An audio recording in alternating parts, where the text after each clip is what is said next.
आहारात असतात की त्याच्यामुळे आपले जे न्यूट्रिएंट्स आहेत ते पचत नाहीत, ॲब्झॉर्ब होत नाहीत. आता मोस्टली फिमेलमध्ये काय जाणवतं की आयर्न डेफिशियन्सी म्हणजे रक्त कमी असणं.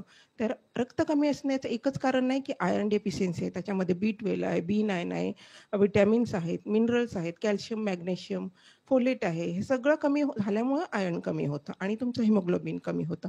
हिमोग्लोबिन जर कमी असेल तर मग तुम्हाला दमा लागणे, थकवा येणे, तुमची नॅचरल जी इरिटेबिलिटी आहे म्हणजे नॅचरल फ्रेश नाही वाटत आहे, केस गळतात. बऱ्याच गोष्टी असतात की त्याच्यामध्ये ॲनिमियाचं डिटेक्शन होतं. आणि मोस्टली काय झालं फिमेलमध्ये मेन्स्ट्रुएशन आहे, लॅक्टेशन पिरियड आहे, डिलिव्हरी पिरियड आणि आयर्न आपोआपच कमी होतं याच्यामुळे. तर आयर्न रक्तातून कमी होणं आणि ॲनिमिया डेव्हलप होणं ही सगळ्यात मोठी फिमेलमध्ये जाणवणारी न्यूट्रिशनल डेफिशियन्सी आहे.